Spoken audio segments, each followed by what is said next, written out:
it said the first day the Christian church was started, a magnificent sermon was preached. And by all accounts of any scholar of any degree will tell you it was one of the finest presentations ever made that first day.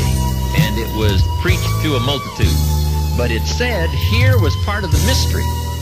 When the magnificent sermon was preached, the multitude that heard the sermon, some were perplexed. Now I thought, how could anybody be perplexed after listening to a magnificent presentation? What would we call that?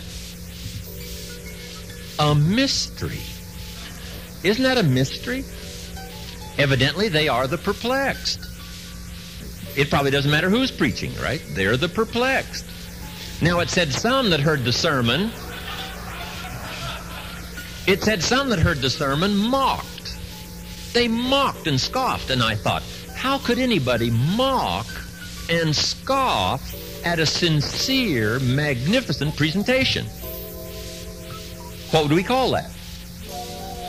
It's a mystery. Evidently, they are the mockers, right? That's what they do. It doesn't matter who's preaching. The mockers are going to mock. And I used to be so foolish as to say, mockers shouldn't mock. But see, that's called wasted words. That's what mockers do. They mock. To expect them to do anything else would be unwise. It said some that heard the sermon didn't know what was going on. And they're usually easy to spot, right? They're usually saying, what's going on? I mean, they're easy to spot. But here's what it also said. When the sermon was finished, out of the multitude there were 3,000 that believed. And that started the church. A pretty good-sized number for the first day. 3,000. Now, could we probably conclude that there's about 3,000 believers out of any given multitude? It's probably true.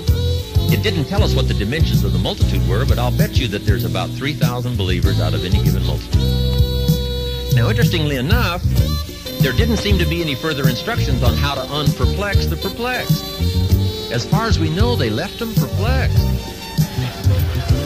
There were no classes on democking the mockers. They left them mocking. It said, he that wishes to be ignorant, let him be ignorant.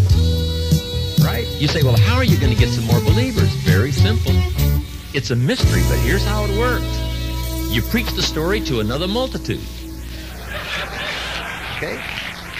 And with your experience on the first one, you can have the columns already set up. Perplexed. The mockers. Don't know what's going on. Right? It's a mystery. I don't know why. Okay. We call it mysteries of the mind. Why does one salesperson see their first prospect at 7 in the morning and another salesperson starts at 11 in the morning? Why would one person start at 7 and another person start at 11? I don't know. We call it a mystery. It's a mystery.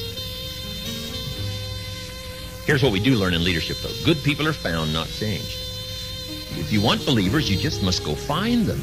There's plenty of people willing to believe, saying, hey, I've been looking for something like this. This is my answer. Okay. I saw an ad, full-page ad in a business magazine not too long ago in New York. A lady who runs a string of hotels. And the ad caught my attention. The first line of the ad says, we do not teach our people to be nice. That caught my attention. Then I read the second line, and it said, we simply hire nice people.